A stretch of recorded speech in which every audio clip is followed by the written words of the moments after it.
Hi, I'm Peter Hubbard, Director of Development at The Retreat. Welcome to Imagine 2021. We're in for a fun and lively 45 minutes and are so grateful to each of you for joining. If you haven't registered, you can still text Imagine 2021 to 243-725 and you'll be able to bid with your smartphone. And now, Imagine 2021. You know, running the retreat is hard work. And you throw in a pandemic, and sometimes a guy just gets tired. In fact,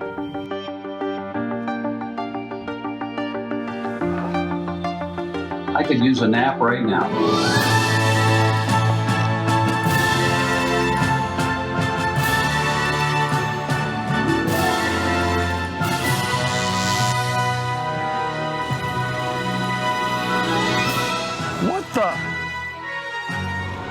Hey, John, get in. Wow, sweet ride.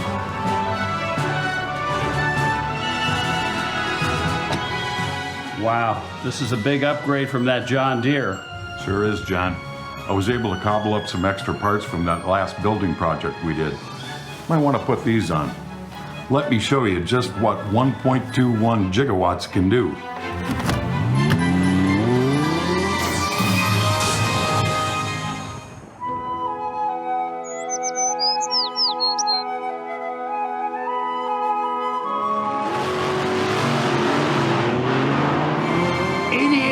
An hour. Great Scott! Whoa!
This is just beautiful.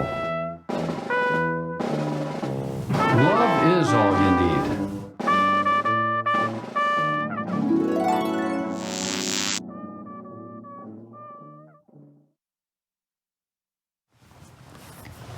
Wow, I was more tired than I thought. That was one strange dream. I've got to ask Kenny to lighten up on that cayenne pepper.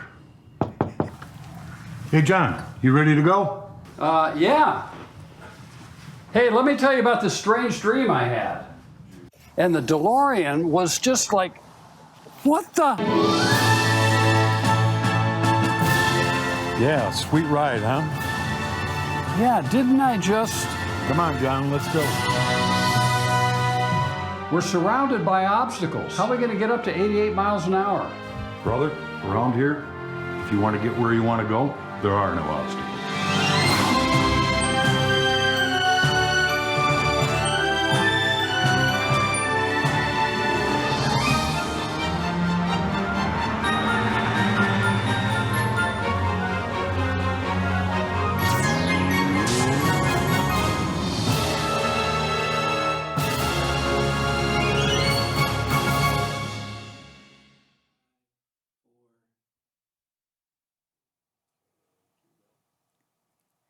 Hi, I'm Corey Semi, Retreat alum and Retreat community member, and welcome to Imagine 2021.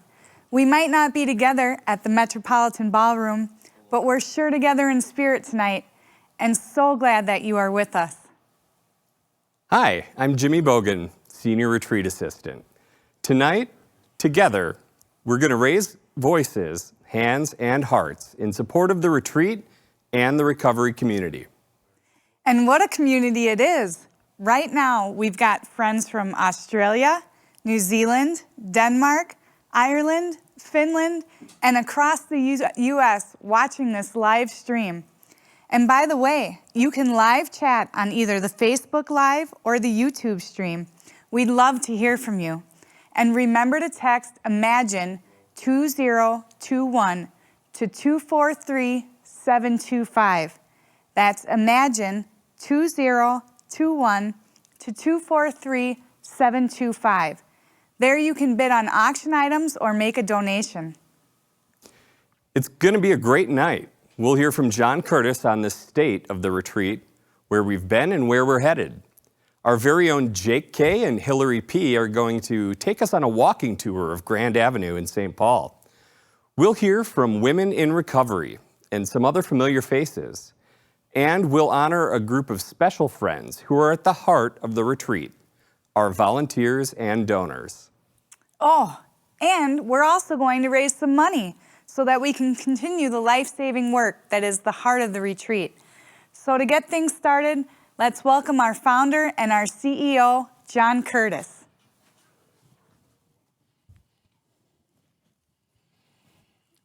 Welcome, everyone. It's great to be back.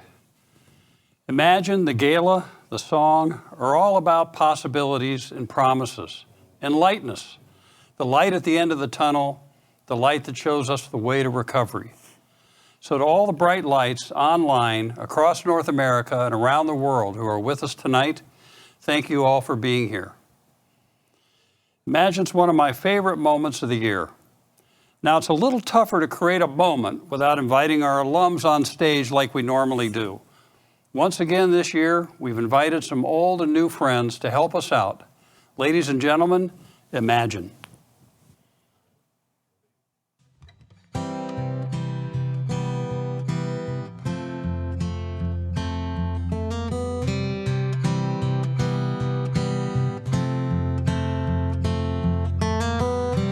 Imagine there's no heaven. It's easy if you try.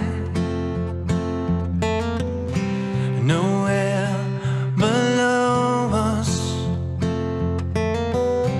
above us only sky. Imagine all the people living for today, and I imagine there's no countries. It isn't hard to do, nothing to kill or die for, and no religion too. Imagine all the people living life in peace, and you may say that I'm a dreamer, but I'm not the only one. I hope someday they'll join us, and the world will be as one. Imagine no possessions. I wonder if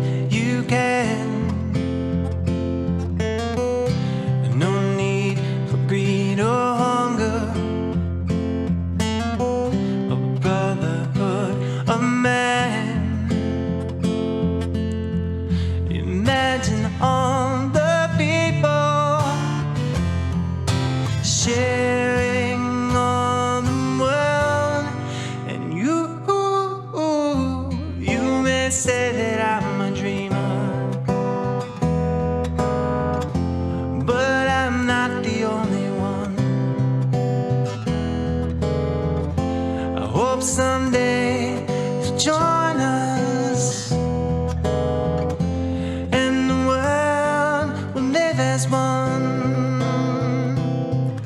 You may say that I'm a dreamer, but I'm not the only one. I hope someday you'll join us, and the world will live as one.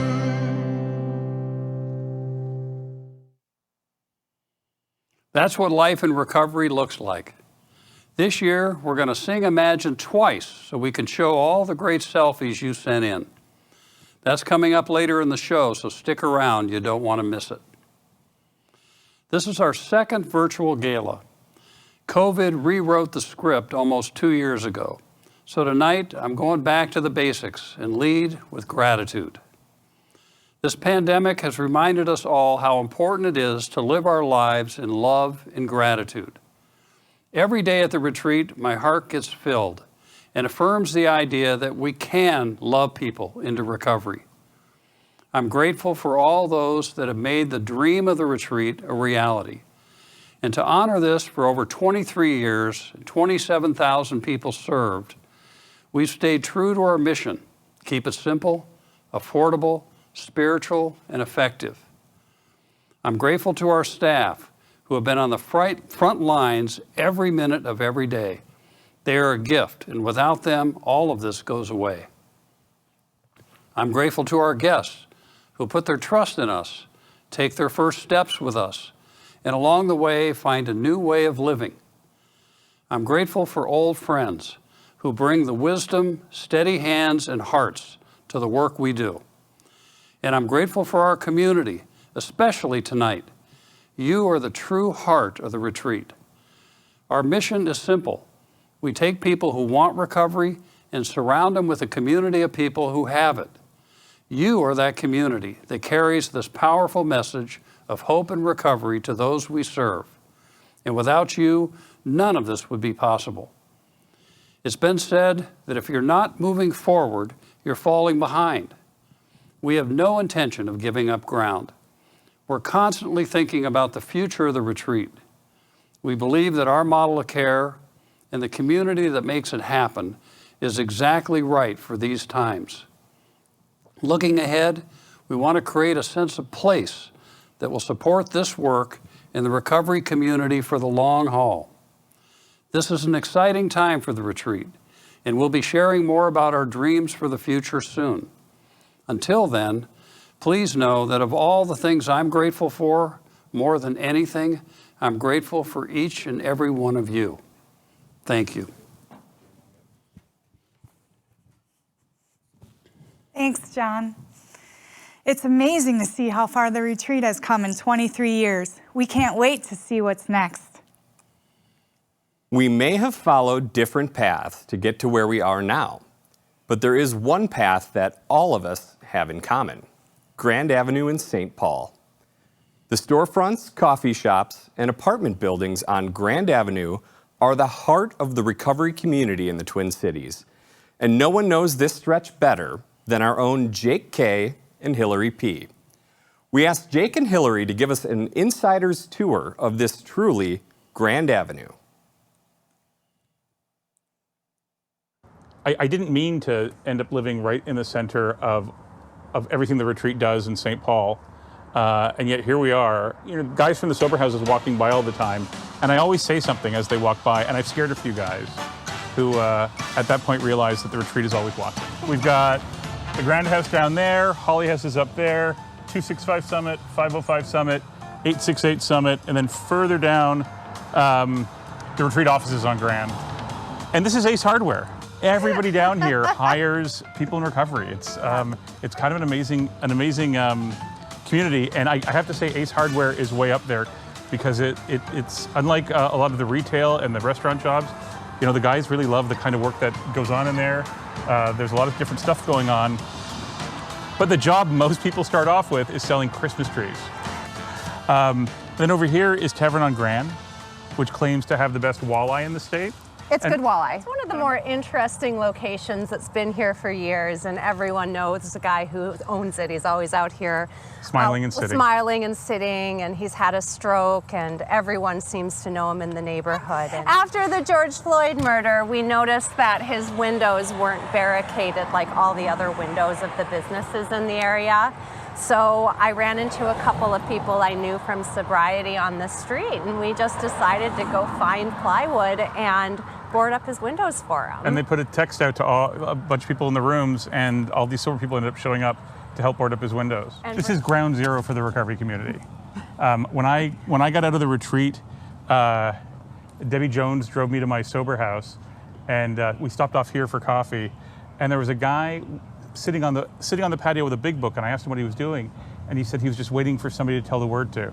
Red Rabbit used to be Wild Onion, and some sober people did all the hiring for the kitchen, so that's where you went to get your first sober job. Roiger's Bagels. For some reason, sober guys out of the retreat love baking bagels, and bread and chocolate is another, place where people meet up. Yeah. Big time place to meet up with sponsees. Big books everywhere. Fifth books, fifth steps, big books, Cafe that latte sort of thing. as well. And then there's the Core Power. The Core Power. The big yoga studio in town. I know that especially for the women that I sponsor living in this area, Core Power has provided a really, really important facet to their recovery. So we like Core Power. A different take on the 11th step, for example. A different example. take on the 11th step, because not everyone is so keen on the traditional idea of a conscious contact with God and want to explore other methods, i.e. meditation, yoga, and Core Power has done a great job of helping women with that, and also employing a lot of sober women as yoga instructors once they go through teacher training. So, and some of us, explore large cups of coffee and almond croissants. That was kind of my preferred 11-step method.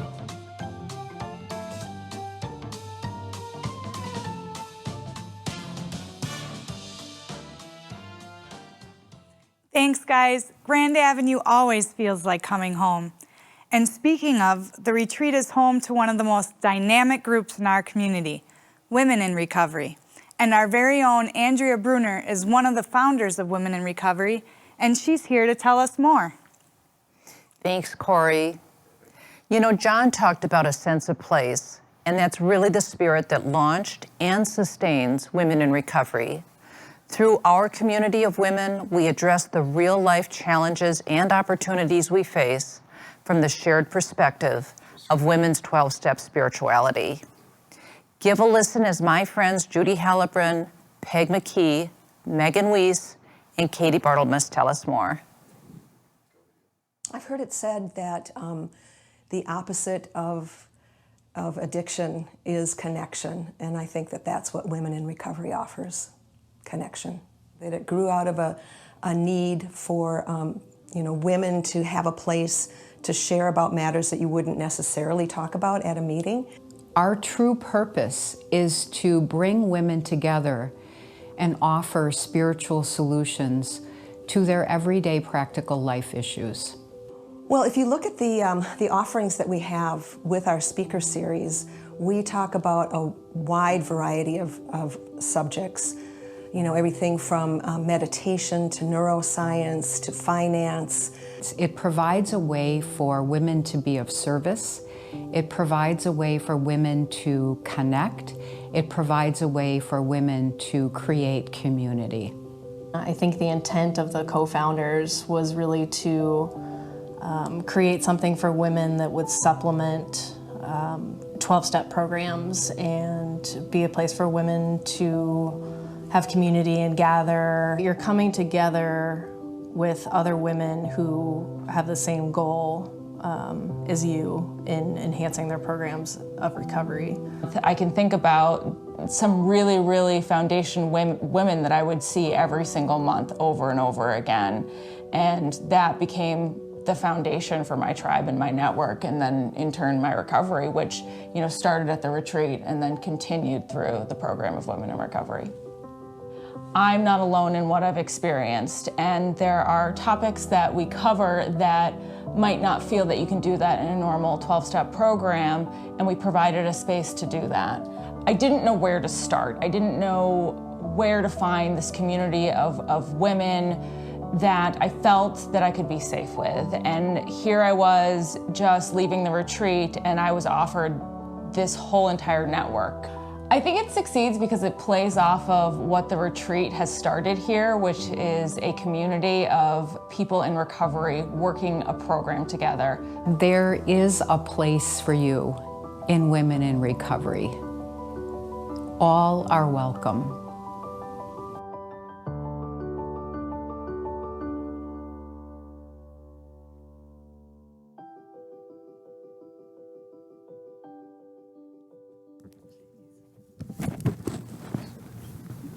If you haven't checked out Women in Recovery, I encourage you to do so. It's an amazing group. You know, the generosity of our donors and volunteers is the secret sauce that makes all of this possible. For some, this means sharing their experience, strength, and hope. We know that the best insurance against the first drink is intensive work with another alcoholic.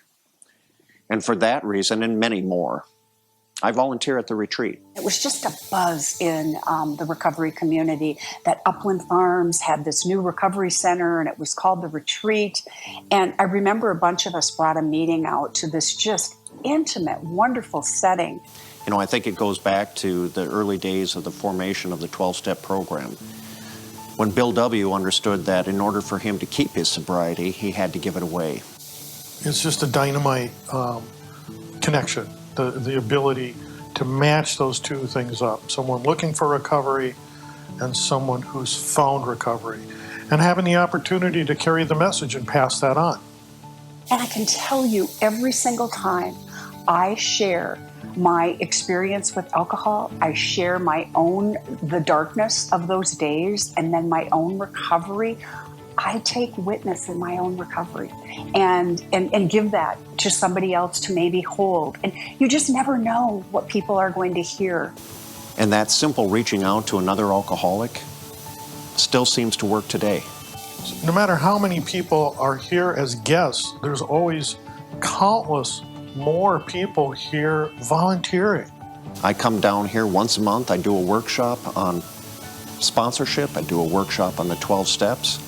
So I had the opportunity to read the book here, and I had the opportunity to be engaged in the 4-step workshop. As we sorted out a talk that we call Staying Stopped. How many people try to stop, succeed for a short period of time, but can't find sustainable recovery? And what we developed was this tag team format. I start, I pass to Elizabeth. Elizabeth passes back to me. I pass back to Elizabeth. And we go back and forth, and we get to weave our stories in together. Being able to give back is everything. And of course, I think about doing that, and I get to do that with my husband, Michael. And to me, you know, I don't want to make it sound trivial, but it is paying it forward. It totally enhances who we are as a couple. It adds a tremendous richness to our lives, to our relationship. It brings us closer together. We never leave the talk with less energy than we walked in. Every time I do it, I feel good about giving what I have in recovery away to others, and it keeps me sober.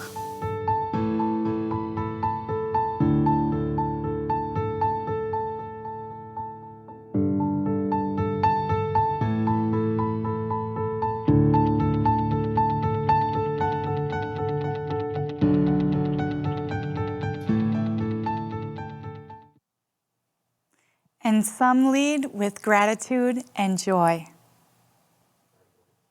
Hi, I'm Bob. I'm an alcoholic, sober through the grace of God in AA since the 10th of December, 1967. For that, I'm enormously grateful, as is my family. My drinking got me into AA. And for that, I'm ever grateful because it's a way of life that I never would have had otherwise.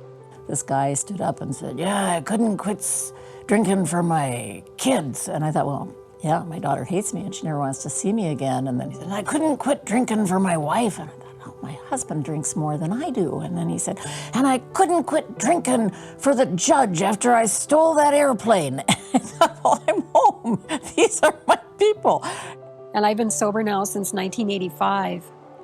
And when I look back, there is no downside to being in recovery. There's no downside to being sober. I really thought this was something I would have to endure for the rest of my life, as opposed to it being a great and ongoing source of joy. Been married 53 years, had my last drink on my honeymoon. I mean, there isn't anything in my life that is not the benefit of Alcoholics Anonymous. Sobriety is the foundation on which my life is built.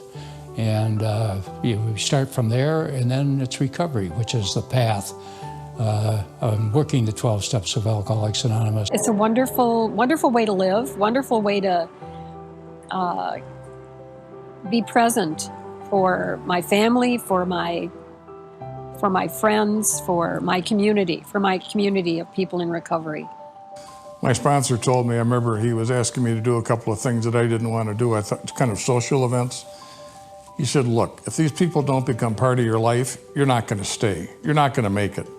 It's not a bowling league. It's not something you can do an hour and a half a week and expect it to maintain your life. So what happens as we get pulled into this relationship with God and pulled into the relationship of the program. And to find that higher power and to move forward in accordance with his wishes and doing his or her will, I think has been a really important thing, important part of my life. We've been given the opportunity through the principles of the steps to find a power greater than ourselves. And through that relationship with that power to be able to have our lives be transformed. There's life to be lived, and life is full of surprises, it's full of disappointments, it's full of failures, and yet being in the program of Alcoholics Anonymous has helped me deal with all of that. I find at almost every AA meeting, not only do I find myself truly touched by something someone says, but I almost always am entertained because we're very creative in our obsessions and the way we manage our life's problems, and it's always entertaining to see the 12-step principles applied to the insanity we've managed to create in our life and how it helps people resolve those things. I like alcoholics. I like them better than people that never drank. I don't understand people that never drank. And to be healthier and better than I ever would have been had I not had the disease is extraordinary. My life has been so much richer and so much bigger and so much fuller than anything that I ever dreamed or imagined it could be. And that is all because I have been given the gift of recovery.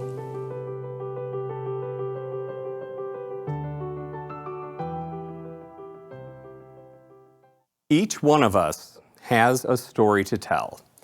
Through stories, we better understand ourselves, our journeys, and the world around us. Stories also heal us. They're part of the tradition of AA and core to the work we do at the retreat. I never felt like I fit in with anybody my entire life. I never met a bottom I couldn't tunnel my way out of. My parents gave me every opportunity that any kid could ask for. They didn't have drugs or alcohol prevalent around the house. I woke up the next morning from a blackout with blood all over my room, and the first thing I thought was, that was awesome, let's do it again. I was someone who was frequently 20 years in and out of AA. I was like, oh, we'll just do it on the weekends, and then the weekends turned into like an everyday thing, and then I was skipping work, and just getting worse into my disease, basically. The progression is real for me. After contemplating taking my own life, it was pretty apparent to me that I needed to try something other than what I had been doing. I remember just like looking at the bottle in my hand, and my dad's like, pour it down the sink, and I'm like, dude, I can't.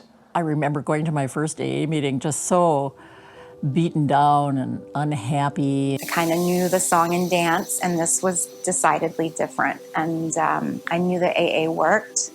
I just wasn't sure that it would work for me. My sponsor at the time asked me if I was ready to give up 6 months of my life if it meant that I could have the rest of it. I remember pulling into the parking lot of the retreat, and I was like, I just see this big tall guy named Pat coming up to me, and I'm like, this guy's way too happy. What did I get myself into? And the retreat did what it does best and put hundreds of people in the program in front of me, and one of those people sat me down and basically helped me identify myself in the big book. And I just loved the idea of everything being peer-led and it all being about the book and the solution. I went from being a very reluctant member of the Sober House to being a very grateful member of that community, and not realizing how much I needed all of the lessons that I learned in the Sober House to give me the life that I always knew that I wanted and wasn't quite sure how to get. Almost immediately, I saw where my experience, strength, and hope began to be of value to other people around me, and so I started giving it back. And it was just this whole solution, 12-step, peer-led model that was different than anything I had done before.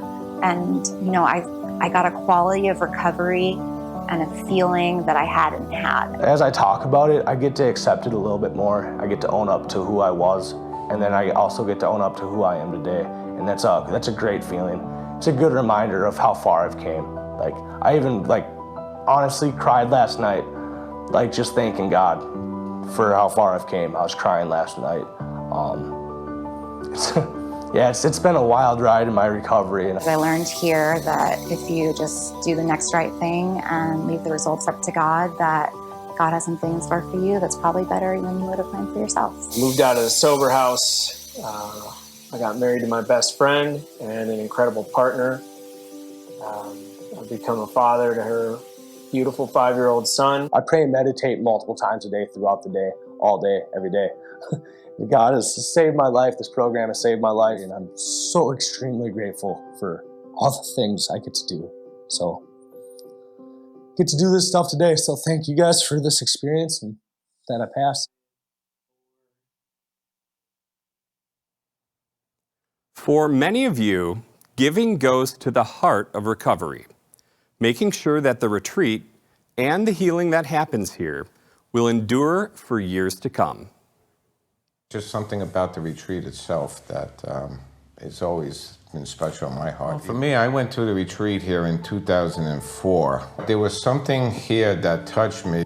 I don't know, it was just the community, it was just the people that worked here at the retreat that had just made me say, you know, maybe it's time to make a big change. I could have went back to New York. I have a very successful family business, but I felt my health was more important. It has helped my husband. It gives a sense of community. It's a community of love and closeness and forgiveness. I've been given so much support. I want to give back. You know, I've had many chances in life, and like I said, many people never get this chance. There's that old saying, you know, it works if you work, so work it, you're worth it. It just makes me feel good that I could help somebody, because I've been helped for so many years, dealing with 20 years of addiction. We are so comfortable donating and giving because we know that our hard-earned dollars are going to benefit others, to help people get better, to change lives. Not too many people get the opportunity to go through treatment, number one, and whether it's the financial means or they just never make it. This is why we give. We're asking for your help to help others and continue the great path that the retreat has offered. I just think it's so important that you help as much as you can, because they are doing so much to help other people.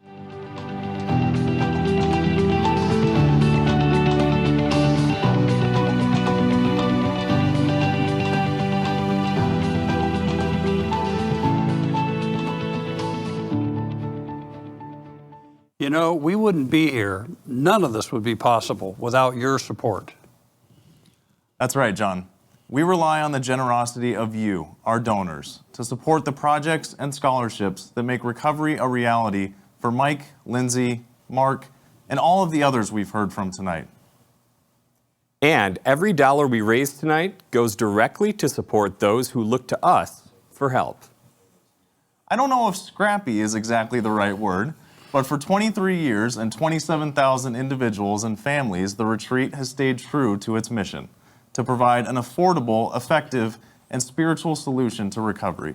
Your generosity helps us punch above our weight, makes a profound difference for the recovery community, and saves lives.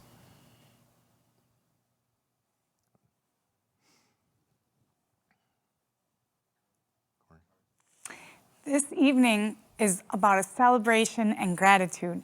Thank you for all that you do for the retreat and for helping us to sustain this important work. You know, over these 23 years, we've covered a lot of ground together. And I'm excited for what the future holds. So it seemed a good time to gather some friends to reflect on the retreat and its place on the recovery community. The retreat as a purpose, as a cause, as an institution, as a place of recovery helps to keep people alive. The retreat has an energy about it. It's a place where people come and find peace, and they find grace, and they find freedom. They find recovery, all the things that go with it. I like that the retreat has sort of stuck to its guns and maintained the very, very straightforward, simple model of the 12 steps of AA and the principles. I just think it's an amazing organization. I love the focus on the 12 steps. I don't think there's another place in the country where people walk out knowing more about what the book means and what the program is and what meditation and spirituality have to do with the center of their program than here at the retreat. At that moment when I knew that my son needed help, the retreat, it was the first thing that came to my mind, that I wanted him to be able to have an initiation into the 12 steps, especially the first step, and the first step happened at the retreat for Maxwell. The look in the eyes and the faces change. The pain goes away. The chaos and the drama diminishes. It's just such a beautiful facility. I love that there's the Women's Center.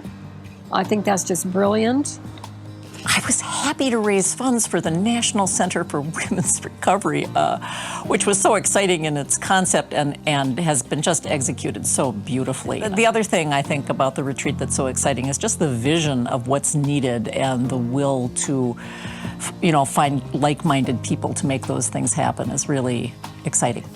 If you were going to design a community and a place to go and recover, based on the 12 steps, I can't think of a way you could do it better than the way it's done at the retreat.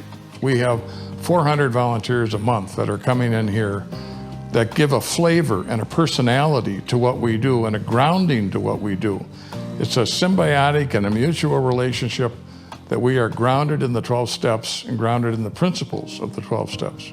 So many people walk out of treatment and they don't know what the book's about, what the steps are about, and what the program's about, and maybe even not even what God's about. I think we do that combination better than anybody. That's what happens here, is the energy of the 12 steps become alive and connect everyone in unity. This is a boutique operation where we take people through the book and they walk out of here with a program. When we measure ourselves against the big boys in the treatment field, we measure as well as anybody. The value of it is just astounding. The quality of it is just astounding. Overall, I think it's the best treatment center in the United States. What a great evening this has been. You know, Corey, as of this moment, we have raised over $100,000. Let's thank and acknowledge some of the donors that helped us get over the hump. Kelly, Ward, Hillary, John, and Gordon. Larry and Barbara, Vicky, Tara and Justin, Brandon and Harrison. Thank you all so much. There's still time to make a gift, and our online auction will be open until 7:15. So there's still time for you to submit that winning bid for your favorite items. A special thank you to everyone who joined us this evening, and a shout out to our friends across the U.S. and around the world who are with us. Thank you for being a part of this amazing community. A special thanks to the Gala Committee and the Board of Directors for your leadership. And thank you also to our virtual sponsors and donors. And of course, thank you to John Curtis, Peter Hubbard, Andrea, Jake, and all of the others who helped make this evening possible. And thanks to you. This was fun. We should do it again next year. Yeah. Hopefully from the Metropolitan Ballroom next time. As we do every year, we're going to close with our friend Julie Esterly and Amazing Grace. And be sure to stick around for another version of Imagine, courtesy of our friends at the Retreat, New Zealand. Thank you. And now, Amazing Grace. Amazing grace, how sweet the sound that saved a wretch like me. I once was lost, but now I'm found. Was blind, but now I see.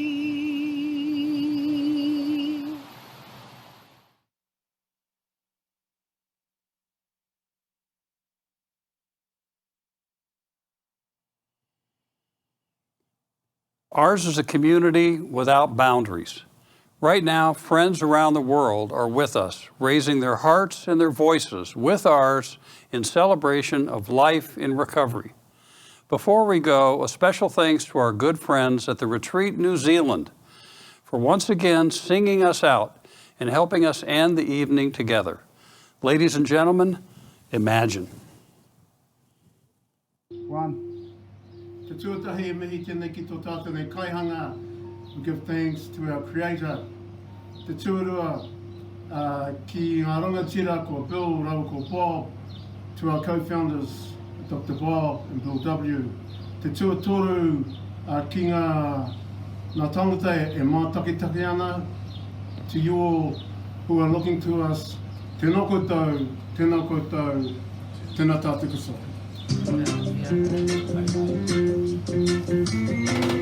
Imagine there's no heaven. It's easy if you try. Around hell below us, above us only sky. Imagine all the people living for today. Imagine there's no countries. It isn't hard to do. Nothing to kill or die for. No religion too. Imagine all the people living life in peace.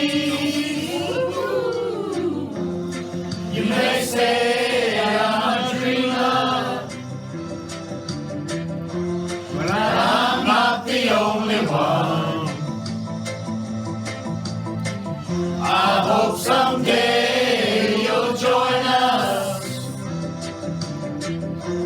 and the world will be as one. Kia mamahara kia rātou mā kohinga I roto I tēnei mauhuitanga.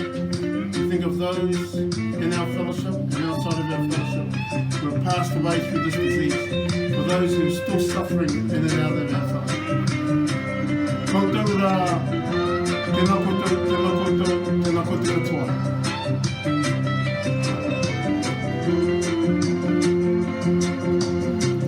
Imagine all the people living life in peace. Mixing no visions. I wonder if you can. No need for greed or hunger. A brotherhood of man. Imagine all the people sharing all the world. They say I'm a dreamer, but I'm not the only one.